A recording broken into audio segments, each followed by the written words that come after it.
right, Danielle, here we are in week 18. The WNBA season has wrapped up, and this is yeah, a little bit of a surprise to us, I think. Indiana managed to get to the sixth seed. It looked like they're going to maybe not, even get the eighth seed. It was a tough week, but we can talk about the playoffs in a bit, but let's start with how Indiana managed to grab onto the sixth seed, and they had two good wins this week. Yeah, the first game against Washington was close in the first half, but they pulled away quite a bit in the third, and it was a pretty balanced effort. It was a really good Natasha Howard game. She had 17 points. Ariel Powers had 15 off the bench. Hit a couple threes. Shea Petty is still shooting really well from three. She was 3 for 3 and had 13 points. So, yeah, balanced team scoring, and got the win against a tanking Washington, but still a good team. Yeah, yeah. I mean, I was looking at the box score. He had five players in double figures, and Dantas had nine. So essentially, Yeah. six players in double figures. They got 94 points. Yeah, it was a really good game, and well, I mean, they've just done a good job of getting players on these hardship contracts and eventually in the rest of season contracts who've actually been contributing, from Ari McDonald to now Powers and Petty and Sims. I mean, these players they picked up have done quite well and have been really contributing to these wins down the stretch. Yeah, I think there's definitely an argument for Steph White to get Coach of the Year. I don't think she will get it, but that's an impressive job that they've done this year. Yeah, it really is. And so, yeah, good win, a real blowout by the end of the game. So then on Tuesday, they had what on paper, 2 months ago would have looked like, or even a month ago, a tough game. But the Lynx had already wrapped up the number one seed, and so they rested Nafisa, and Carrington was out with an injury. So they faced a Lynx team that was a little bit depleted and managed to pull out a really good victory. Yeah. They played pretty good defense, especially in the first quarter. Minnesota just couldn't hit anything. And then for Indiana, it was also, again, like a really balanced. I think they had five in double figures again. Um, So yeah, they did Howard, Boston, Sims, Mitchell, and Dantas. And Aerial Powers had eight. So again, you have five, almost six players in double figures, and that tends to be a winning formula for Indiana. Yeah, really for any team, if you can get five players in double figures, it's you're doing well. And Powers, I mean, I think she had eight. I think they were really impactful, like in a short stretch. I Hmm. think she had just a stretch where she scored her 8 points pretty close together, and Yeah. they were very impactful. Yeah, kind of blew the game open. Yeah, yeah. So yeah, again, just good contributions from Sims and Powers. And Mitchell had a great game, shot 7 for 10, 4 for 5 on threes, and it would really be nice if Lexi could get something going, but as you've pointed out on the podcast before, if she's just not quite the same scorer without Caitlin setting her up. And so, but she contributes in so many other ways that Yeah. you're okay with it. She's a player that it's a bonus. If she's scoring 10 to 14 points a game, it's those are bonus points because she contributes in so many other areas. So yeah, so the Fever with that win, were have they were done, and most of the rest of the league still had to play on Thursday, so it was kind of a Mhm. waiting game to see they were going to end up anywhere.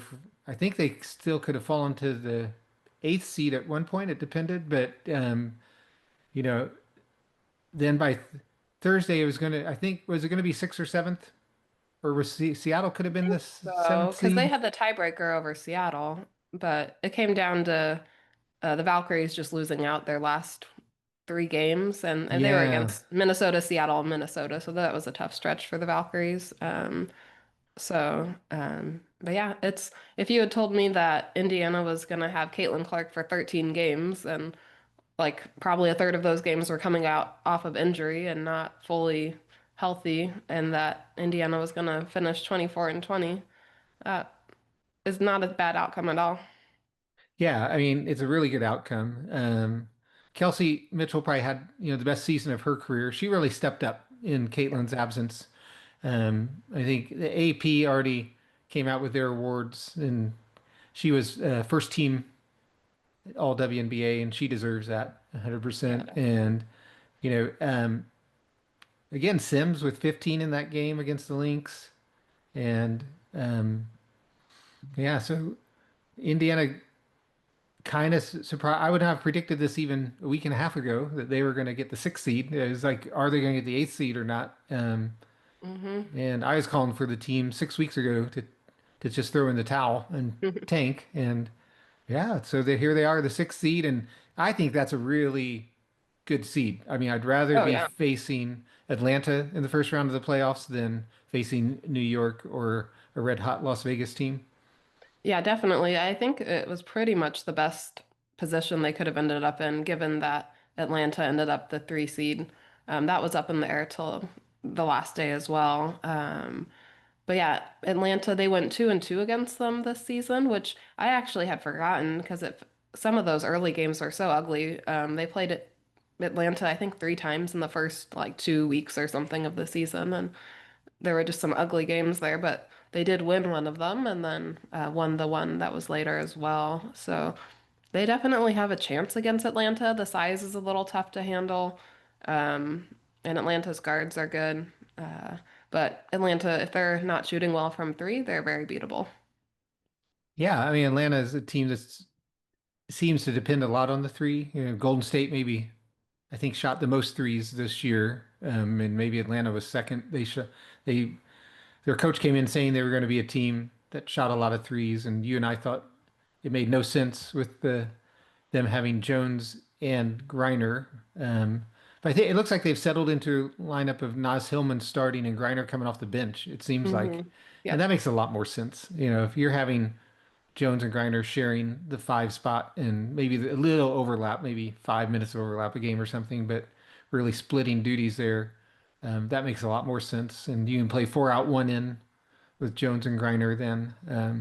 So yeah, it just didn't make sense when they were at the beginning of the season starting both of them and saying we're going to be a team that shoots a lot of threes didn't make sense. But yeah, I think the size isn't as bad when they don't play Jones and Griner together. Yeah, Um, sure.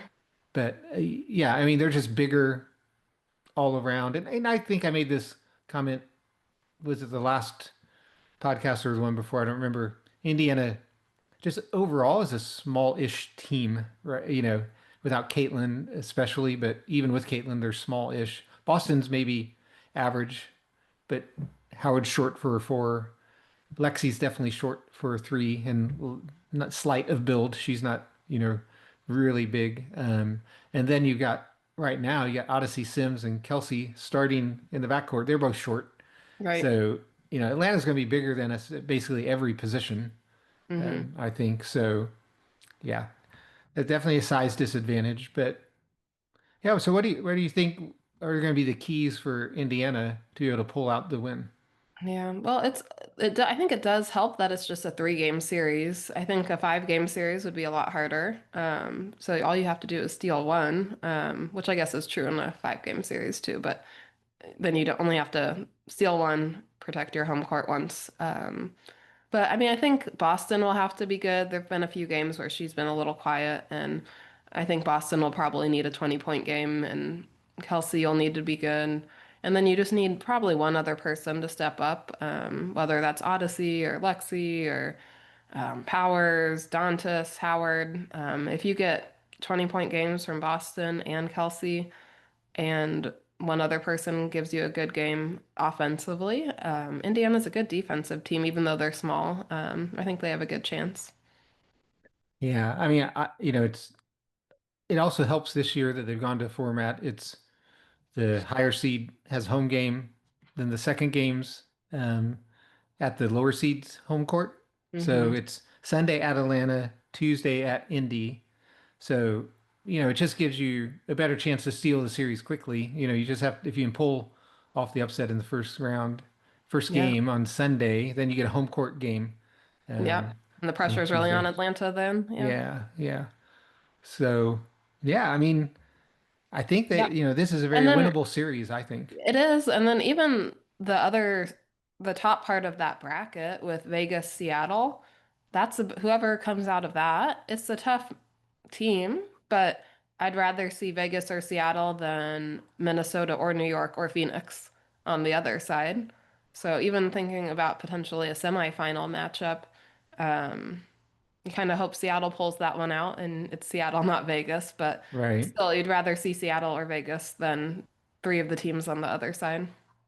Yeah, much rather see. It's a very favorable draw. I mean, if New York is healthy and they can, I mean, they have the most talent in the league, I think. Hmm. Minnesota's, I still think, I mean, I still think Cheryl Reeve deserves Coach of the Year. Natalie won in the AP voting, and she's done a great job. But I mean, you look at that team, and how many Olympians are on the Minnesota Yeah, team? just I mean, one. Yeah, one, right? And you look at yeah. Las Vegas. How many Olympians are on Las Vegas? Four, right? Four. Yeah. How Four many from the Olymp? last Olympics, not even like four Right. from years past. Yeah. I mean, and then how many for New York? How many Olympians are on Oh that team if you man, count the foreign? I don't even know. A lot. Yeah, because I mean, What do they Maureen have? Johannes Five or is six? I Bish, mean, Emma Miesemann, yeah. Stewie, Ionescu, John Quell would be, but Yeah. And even Atlanta, does Atlanta have, was Howard an Olympian? Or is she it, was 3-on-3, wasn't she? or was she 3 on 3? Okay. And So it's Alicia just Gray Grisha Gray. and Griner, obviously. Yeah. They have three. Yeah. So, I mean, you look at the talent in theory at individually, talent, player by player. Like Minnesota does not look like the most talented team in the league. No. New York, I would say, it's like New York or Las Vegas has the Mm-hmm. most talent, Yeah. and Minnesota would be like fourth or fifth on the list, or, Right. and somehow they've clearly been the best team all year. And so, I mean, I think Cheryl Reeves just done a great job to put together a team that Yeah. not of individual And stars, but a team that plays great defense, great team offense. And yeah, I would still vote for Cheryl. yeah, I think she's one of the only coaches left that's also the GM still. So just they do a great job of putting together the team and finding the right talent that fits together and Yeah, complements each other. they Yeah, they're do. a fun team to watch. They are. And so, why don't we, speaking of Minnesota, let's take a couple minutes. We talked a little bit about the Indiana-Atlanta matchup. We think that's a good matchup for Indiana. Not a guarantee. I mean, the high sizes can be a tough issue for Indiana. They're smallish, but Yeah, and probably the, Ryan Howard could hit 9 threes and and yeah, then what do you yeah, do? but yeah, well, hopefully Kelsey hits 9 threes if she does Yeah. that. But yeah, so let's talk about some of the other first round matchups. Hmm. Um, So Minnesota just played Golden State in two of the last three games, and now they're going Yep. to play them again Yep. tomorrow at Minnesota. Hmm. And what are your thoughts on the Minnesota Golden State series? I think Minnesota should win in two. The Valkyries are a little bit scary just because they're high variance. They shoot the most threes in the league. What if they hit 20 threes? But Minnesota is so good. They won with like a huge free throw discrepancy on Thursday. They didn't call a defensive foul on the Valkyries until the third quarter, midway through the third quarter, and the Yeah. Valkyries are one of the most physical teams in the league, and they still won comfortably. So Minnesota just out talents them at pretty much every position. Yeah, and Heidemann's been red hot here for the Yeah, last few weeks. It sounds like yeah. she's shooting 57% from three or something, Hmm. scoring 20 points a game. I mean, maybe it's over 20. I forget what they said she was averaging for the Yeah. past few games. And she looked good in that game. Hmm. Um, so, Yeah. And that's important for them because I remember in the finals last year, they were talking about how Courtney Williams sometimes needs some rest. oh, And they yeah, were she giving really her needed it. rest, and they were giving her rest in like significant minutes against New York last year in the finals. But if Heidemann's playing at that level, there's not really any drop off. So that matters a lot. Yeah, I think Heidemann has looked much better this year than in some of those games we saw her in last year when they were resting Williams. And I don't think Williams hasn't seemed to be as tired. I don't know if it's the playoff series Mhm. or what. Like this year, I haven't noticed that as much, or maybe they're Yeah. just resting her and Heideman's just been playing so well. There hasn't been any drop off. But Right. yeah, I mean, it seems like this should be a series win. Minnesota went 4-0 against Golden State this year. Right. And um, yeah, Minnesota should be a heavy favorite and expect to move on to the second round. And then the next matchup is a 2 and the 7 seed. I think this is going to be an interesting matchup with Las Vegas against Seattle. Yeah, Seattle has been quite an enigma this season because you feel like they could have been a top four team in the league easily, but they end up seven. That's a tough. If I'm Vegas, I'm not super happy to have Seattle as the seven. Um, I think this one could go either way.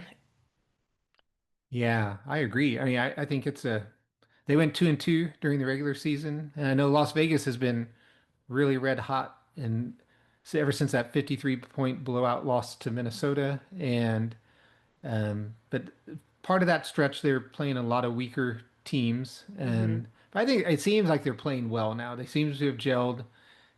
Not starting Jewel Lloyd now. She's coming in off the bench, which Becky Hammond has said that was her suggestion, not it was Jewel's suggestion for her to come off the bench, and they seem to be playing better since they made that move. So, and they also, they brought Smith in, which we talked about, that the power forward seems to be an upgrade over Kia Yeah. Stokes. So And they've been, they recently just reactivated Cheyenne Parker Tyus, who was out with pregnancy this year.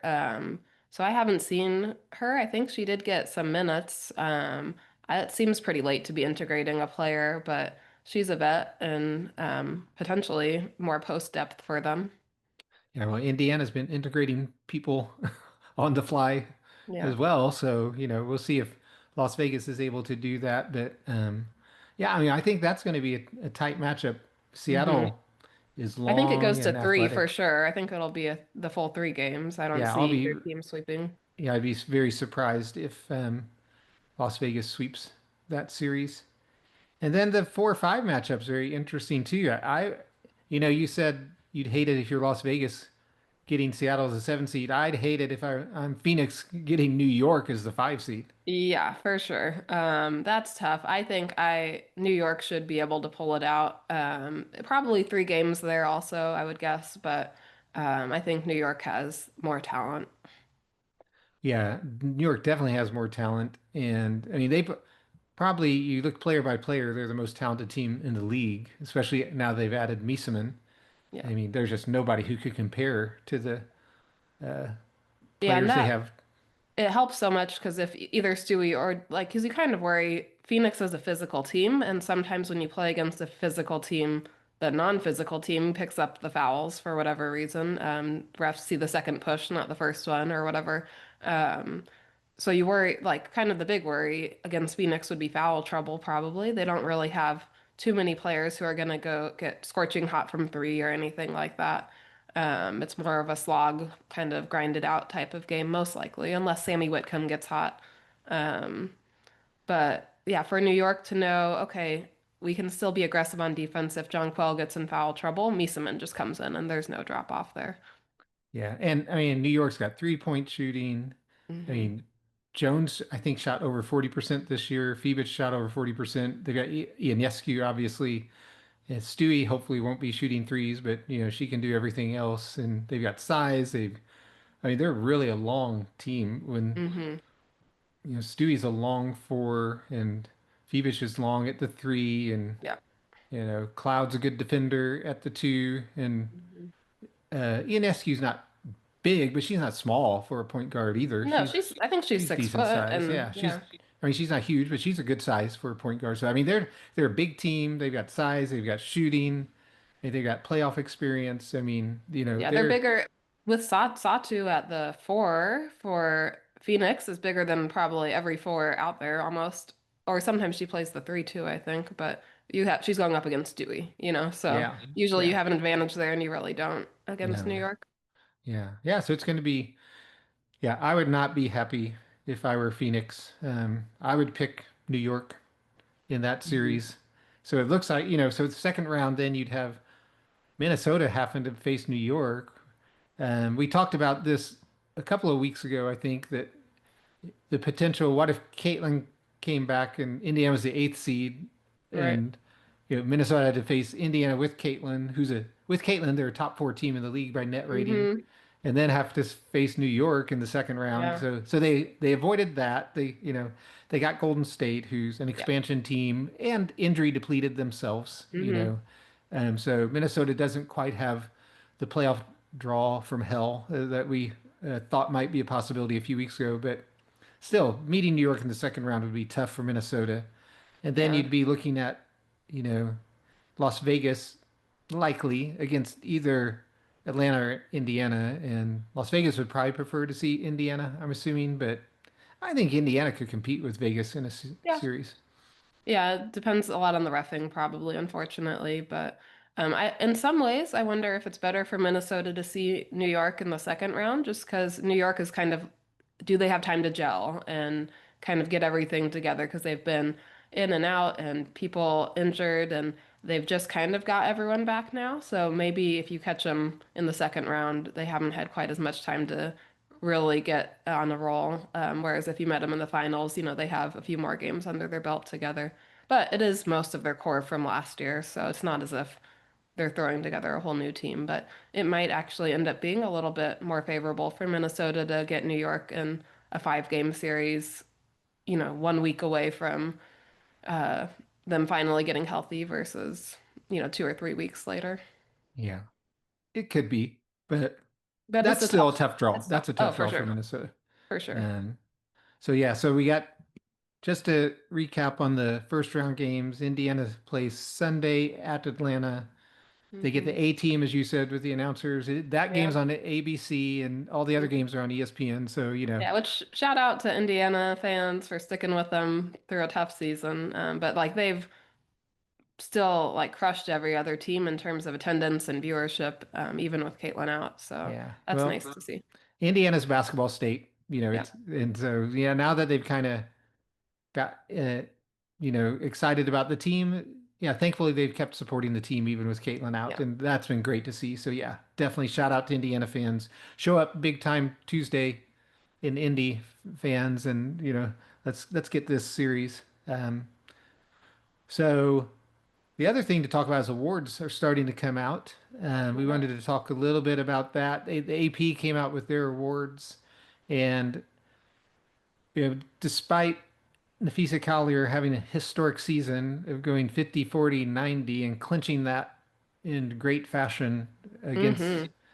Golden State, not fearfully, she could have made her first three and stopped then, but she just kept taking threes and um, Well, yeah, she only beat, needed two, and she hits her first two, and yeah, then and she she could have took another. stopped. If she took when she took her third, if she had missed it, she would have lost the 40, but she made it, and then took another one later. That didn't end up Yeah, mattering, but yeah. yeah, really impressive. Lena Deladon is the only other WNBA player to ever do 50, 40, 90.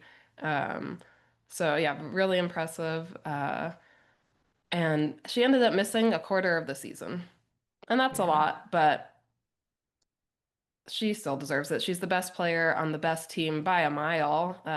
Vegas was still fighting for position on the last game of the season. Um, and Nafisa's team was like, what, 5 games ahead of everyone at that point. Um, Best player, best team, 50, 40, 90, basically leading the league in most major statistical categories and advanced stats and all of that. Yeah, But I mean, it's a lot of recency bias by voters to give it mhm, to Asia. I mean, Las Vegas got hot, yeah, Nafisa got injured, and so yeah, the voters are like, "Oh, Asia's the best player in the league because look at this." So, yeah. I But mean, she I won. think, She won the Player of the Month, which is a conference award. So there's an Eastern Conference and a Western Conference player. which does it matter? I mean, we can talk about this some other time. The Yeah. conferences really confuse me now, but Yeah, it's weird. But well, it impacts who you play for more. who you play more. But Um, as far as playoffs, like in the NBA, you've right, got it. The playoffs go through the conferences, right. and Yeah. it doesn't. But you had the three main MVP candidates, all in the Western Conference this year with AT and Asia and Collier. And Nafisa won May, June, and July. Right? And Yeah. Asia won August. Yeah. Yeah. I know. It makes no sense to me. I mean, we've talked about this before. Voters, And yeah, it's uh, frustrating. There was just like the Hall of Fame induction or whatever, and Maya Moore was inducted. Well, wait, no, is that right? Sue Bird was yeah, inducted. Was Maya yeah, just Maya, inducted? Maya was inducted. Yep, Maya she was was. inducted, and Sylvia Fowles maybe. Yep. But yeah, you see Maya Moore go up there, and you see her accolades, and it's four champion, two national championships, four WNBA championships, the Olympics, one MVP. Yeah. And so it's like MVP is a stupid award. It's not, the Well, voters don't really do a good job. Diana Taurasi got one MVP. yeah, we talked about that in another pod. That was a terrible. I mean, yeah, voters, the MVP is such a subjective award too, because some voters, I mean, I've heard vote people on the NBA side, like journalists who've had votes before, and it's like they all have different criteria. It's like Hmm. some people, is it the best player? What does most valuable mean? Is it the best player on the Hmm. best team, or is it the player who had the best stats? And it's Hmm. like all over the place. But to me, like everybody was talking up the triple doubles of AT this year, but the 50-40-90 season is so much more impressive than getting a triple double in what 25% of your games or whatever it ended up being. I don't know how Yeah, I many don't think it games. was quite 25%, but she got eight maybe, which is impressive. But I would say, I think I looked and about half of them were like under 12, maybe Under 12, 12 11, points. 10. No, under 12. None of the All categories were over three. 12. Oh, yeah. So like 12, 11, 10, or, 10, 10, Yeah. 10, 10, 11, 10. Um, and she had a few like 15, 16 assist games, and those are impressive to me. Those are impressive games. If you want to talk about those games, fine. But the Yeah, triple double, I think it's the most overrated stat in right. basketball, or Yeah, and maybe all of sports. right. And rebounds are weighted way too heavily in these considerations for who's the best player. Rebounding, not all rebounds are created equal. Um, Points and assists to me are much more meaningful. Yeah, and on the triple double point again, a couple of points. I heard one person talk about it being such a meaningless statistic. Like, would you rather have somebody who gets you 32 points, 8 rebounds, and 7 assists, or somebody who gets you an Alyssa Thomas triple double of 10, 11, and 10? I mean, it's like you'd much rather have the 30 some points and, just because they fall short of double figures in the rebounds and assists, that's a way more impactful game than half of Elisa Thomas's triple doubles that they talk about. I mean, it's just such a stupid statistic. Then the other thing, I think I was talking with you and mom the other day about it that, Russell Westbrook in the NBA side averaged a triple double for one season, and I think he got the MVP that year. But like Michael Jordan never averaged a triple double in his career. And you would rather have every single Michael Jordan career through his peak until the end of his season, his career when he was kind of on the decline, than that triple double season that, Russell Westbrook had, or Steph Curry's never averaged a triple double. You'd rather have Steph Curry than Russell Westbrook Hmm. anytime, and I mean, you could go the list. LeBron James has never averaged a triple double for a season. I mean, you go down the list of all these players and, you know, it's just a silly stat. I wish people wouldn't make such a big deal about it. And they Like, definitely chased it in at least two of the games, where they're intentionally just trying to get it. Um, oh, I mean, Russell Westbrook in his season was definitely chasing it. I mean, yeah, and that's the thing. Then people start chasing individual stats in a sport that, I believe deep in my heart is it should be team oriented in every single way. And so when you yeah. start talking triple doubles, then you get people who start chasing a Yeah. stat and especially a And silly stat like yeah. that. And it feels like Vegas has been chasing numbers for Asia to try to get her another MVP as well, which is annoying. But hopefully, I mean, championships are what count, and so hopefully this season the best team will win.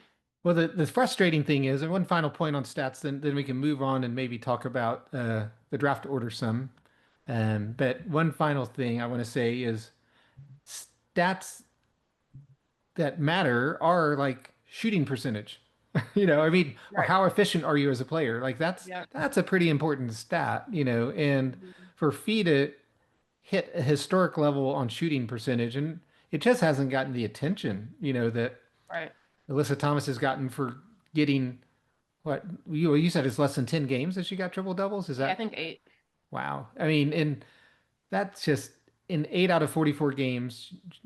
And you'd think she'd hit it in 44 out of 44 games the way they talked about it this year. And for a whole season of 44 games to shoot so efficiently, to increase her three-point shot percentage to be over 40%. Yeah, I and the mean, free throw too. The free throws are no joke. That's not yeah, easy. 90%. That's not a joke at all. I mean, that means if you foul Nafisa, it's a guaranteed bucket, basically. I mean, and so, yeah, I think now that's a stat that you should trumpet. Deladon, I think her 50, 40, 90 season, they won the championship that year, and she Yeah, was the and she won MVP. MVP. And so, to me, that's a stat that has a lot more historical meaning than triple doubles. Yeah, agreed. So, the other thing I wanted to talk about with you Well, also, today. well, one more point just on Sure. Asia and Nafisa while we're at it. They played 4 games this season, and Minnesota won 3 of them, and You one would of them think, in dominating beatdown fashion.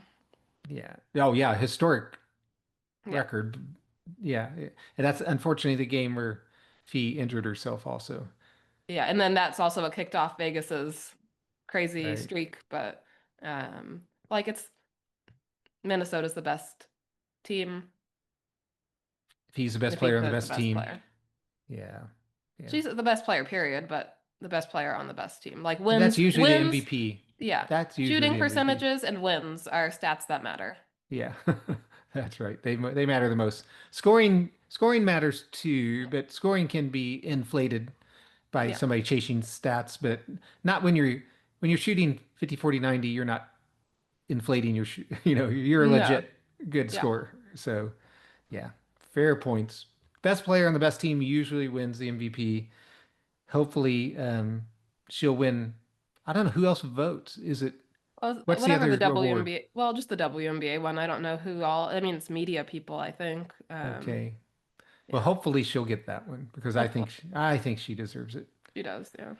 Yeah. So speaking of, Minnesota being the best team and being well managed by Cheryl and the rest of the front office, they somehow have managed to get to the point where even though they're the number one seed, runners up last year, number one seed this year, have made some shrewd trades and they have the second best odds now to get the number one pick in a draft that we think is really top, two top players and then a little bit of a drop off after that. Yeah. Chicago thought, I don't know what they thought, but they thought that they were going to be a lot better this year than they were. But yeah, you can see, to me, it's Betts and Fudd are the two who are going to be the top 2 picks. And then it probably just depends on what the team needs. If you need a guard or if you need a big, who goes one. I mean, we'll see how the season goes. I mean, AZ is a player who could shoot 50, 40, 90 this season pretty easily. That would be fun to see. We'll have to see if AZ can stay healthy. I would have a hard time letting AZ pass. I like just her shot is so fast, and she's been injured so much in college. I can see some teams being hesitant to take her, but like she can end a game in 1 quarter. Like she did in the national championship game against Yeah. South Carolina. Yeah, it can be completely over. She can maybe even in 5 minutes, she can completely put a game out of reach. And like that's a really rare thing.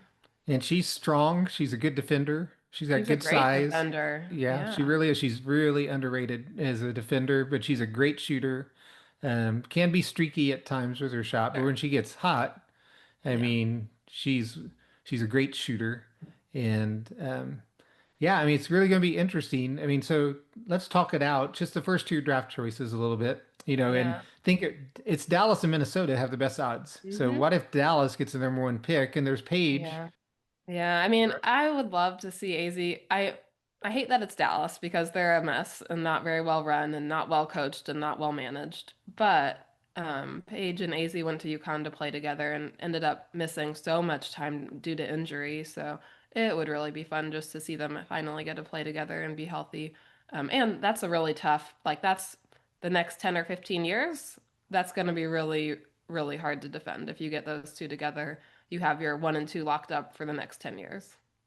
Yeah, I mean that would be a fun draft choice. Again, depending on health, depending on the CBA, depending on how smart Dallas is. But yeah, I mean if Dallas ends up getting the number one pick, that would be really fun.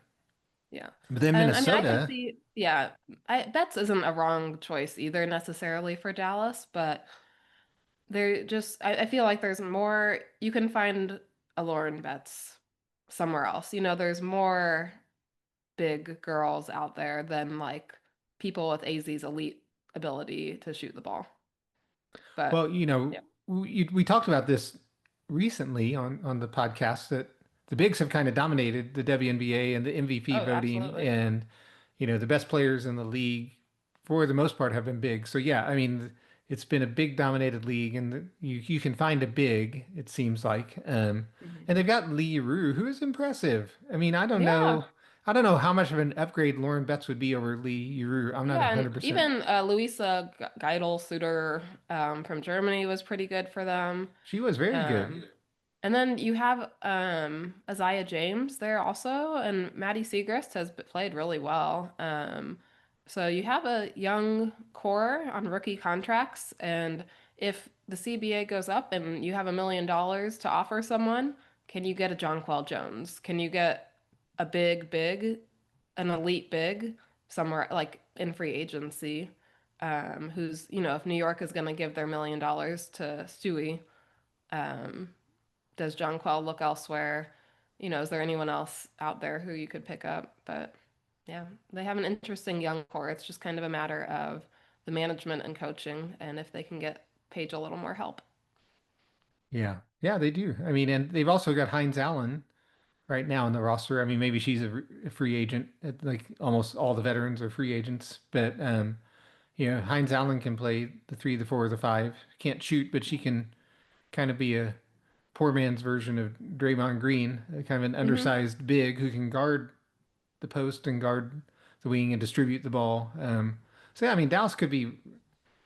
I mean, either player they take is going to make them a better team, but it Hmm. feels to me like AZ would be a better fit. But I also think AZ would be a better fit at Minnesota. Yeah, she would be great in Minnesota. She would kind of be like, I don't even know if she would start necessarily because you have Kayla McBride, and that's actually a pretty similar player in a lot of ways to AZ. Not quite as good of a defender, I wouldn't say, but decent size, incredibly quick release. I would say AZ has a better overall scoring game than McBride, but McBride is also one who can get really hot and impact the game in a lot of ways. Yeah, I mean, she could be the long-term replacement for McBride. McBride's been Right. in the league for Yeah, a good number of while. years now, and so Yeah, I don't probably know. 10 almost. Yeah, I don't know exactly. She went to Notre Dame, right? Did she Yeah. go to? Yeah, Yep. so I She feel like was she's 10 to 12 years in the league now. something like I don't that. know. Yeah, I think she was maybe 2015, something around Yeah, 14, so 15. yeah. So, I mean, if they AZ would be a great Oh fit man. Oh yeah. in Minnesota, a team that moves the ball and if they got yeah, I mean, if she And could be I, coming in off the bench, her and Heidemann in the backcourt, you got oh my gosh. McBride and Williams, and then you Right. bring in Hazy and Heidemann for the Oh my backcourt. gosh. Yeah, and I don't know if they would take bets at two if she's available, because they have Jess Shepard and Alana Smith. I guess it depends on expansion and how that works in free Free agency. agency, yeah. So I who mean, do they they end get up with. Dorka back? Do Yeah, you they have get Dorka, you have Shepard, you have Smith, and you have the Russian, blah, blah, the yeah, Russian yeah, girl, whatever her name Masha. is. Yeah, Um, she's been good. I mean, she's yeah, not great, but you don't need her to be great because she doesn't right. start. I mean, she's been what you need for a backup big coming in, playing really Yeah, well. And Shepard's given them great minutes this year. yeah. I mean, it's really hard Yeah, it's, with everybody going into free agency except people on rookie contracts, basically. It seems like hmm it's really hard. But just given, this rosters as they are now, if they get Dorka back, like yeah. Betts wouldn't feel like as much of a need. I mean, Alana hmm Smith is a really good center. I like her game a lot. hmm She's been talked about for Defensive Player of the Year. hmm She's a good defender and Yeah. she can shoot the ball. I mean, she's not a great shooter, but for a five, she's good. And you have to hmm respect her shot and plays selfish. selfless team basketball. And yeah, I mean, they're Minnesota. Yeah, I mean, for them to be where they are in their development as a team and to get potentially the number two pick. I mean, in theory, Potentially they the could one get the pick. number pick. Yeah. Yeah. I mean, Yeah. that's just great management by It Cheryl is. Reeves in the front office. So yeah, Yeah. congrats to Minnesota. They got a chance to get, somebody who can really help them extend Yeah. this little run they've got here. Yeah, and I think I don't know if we've talked about this on here, but Indiana, I think, is actually one of the best position teams for success going forward because they still have Clark and Boston on rookie contracts, and that's two of their three best players on rookie contracts. And none of the other top teams have none of their best players are rookie contract players. So and I think Kelsey comes back, and I think Lexi comes back. Um, so I think Indiana is really well positioned going into the CBA to return a lot of their core, perhaps better than other teams. We'll see. Yeah, hopefully Sophie Kenningham comes back. She's Yeah. kind of became a crowd favorite this year Oh yeah. for standing up for Caitlin and has kind of grown her social media presence because of that. And so hopefully she will come back and be the enforcer that Caitlin needs. Yeah. Yeah, so yeah, I mean, I think they do. They have a good core, and but yeah, Minnesota. Wow, if they can add the number one or number two pick to this core, I mean, they're going to be tough. So Yeah. I don't know who they would take if both of those are gone, if they slide to three or something. I don't know that Flage or Olivia Miles is really the best fit for their team. Maybe Olivia Miles over Flage. I don't know. Um, yeah, we'll have to do a little deeper dive in the draft later. yeah, When is the lottery? Do we know? Was it in December? Is that when they do the that actual sounds lottery? right. Yeah. Yeah, so maybe we can do a little bit of a before the lottery kind of, look through the players and who we would pick, you know, just use the raw order that we have. You don't know Mhm. until the lottery's done, but maybe we can do that another time. But two other quick items before we wrap up here, maybe. One was what's up with the Angel Reese drama? Yeah, I think we talked about it maybe a little bit last week, just like the statement she made, and it sounds like she apologized to the team and they suspended her for half a game, but then she said her back was hurting and didn't play that game. So, Yeah, I saw something on the internet. I don't remember if it was Twitter or somebody put it out when she had that whatever it was on her back to warm it or to vibrate. I don't know if it was mhm. both heat and vibration, but she had it over a jacket, like a sweatshirt or something. So I was like, why is she wearing it over a jacket? Just maybe so it was just kind of funny. It's like, is it a legit back injury or are they just saying that? But I mean, also what came out since our last podcast was that GM came out. Mhm. They felt compelled to release a statement that as far as they're concerned, Angel isn't going anywhere. So that seemed odd to me that they felt compelled Yeah. that they had to make a She's like, statement unless about I that. hear differently or something like Right. that, It was which just like an you're the odd. GM, who are you hearing She's under from? contract. I Yeah. mean, it's not like she can become a free agent and leave. It's you're No. totally in control of whether she comes back or not. I mean, Right. unless you trade her, she's coming back. So I Right. mean, it just seemed like weird that they felt compelled to come out and make a statement. Yeah. So. Yeah, it'll be interesting to see. It's tough because like I don't know how much teams are in positions to make trades because everyone's a free agent. And there's the, expansion and all sorts of things going on, so it's a tricky time to try to do anything. Um, but it doesn't seem like she's gonna stick in Chicago. But I don't know. I wonder if Vegas tries to get her, but they don't have anything to trade. They don't have any picks. They don't have anything, so I don't know what they would do. Um, yeah, it'll be Yeah, I interesting. mean, it does seem, it feels like she's pressuring them or her team or whoever, like they're starting to pressure Chicago internally more than just her statement. It feels like there's a lot more going on under the surface Mhm. right now. Yeah. Then the other thing, you sent me a message about the bonus to rest. What's it called? That it's a really Yeah, I weird don't remember name. exactly what it's called, but basically, if teams are under the salary cap, they can give extra money to players. I think just to veterans, not to rookie contract players. Basically requiring them to rest, but like they can play, they can give them a 0 to 90 day window where they can play. So like they could do unrivaled still, for example, potentially. But just that you're giving them a little extra money so they don't play the whole off season. And the big news from an Indiana Fever standpoint was that Kelsey Mitchell got one of those bonuses. Yeah, she got $20,000 and was already on. She was the paid player in the league this year, getting the absolute max and got a little extra. So that's nice.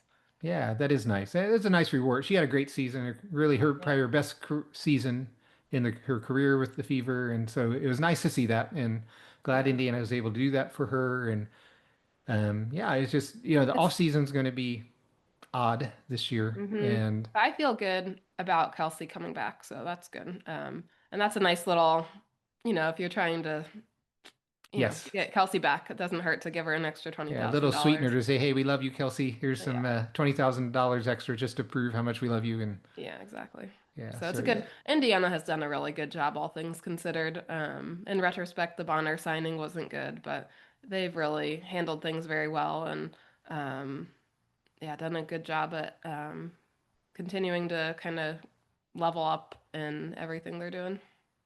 yeah, they have. And see, again, every player they've signed has come in, McDonald Bibby. I forgot to mention Bibby earlier. We were talking about this. Yeah. Chloe Bibby came in and contributed, and Yeah. Airy, yeah, Ari, you got Sims and Peppy, Shay, yeah. yeah, Uh, and Ariel Powers. Powers is. I mean that, yeah. I mean they've done a good job of picking up players who've been able to come in and contribute. Hmm So hopefully now that they're in the playoffs, no more injuries, and that hopefully they can pull off a little bit of a mini upset. A six beating three seed isn't a huge upset, but it's an upset still, and hopefully they can do that this week against Atlanta. All right, well I think that's it for the W Hoops podcast today. Everyone, please be sure to subscribe and leave a comment or a review, and we'll see you next week.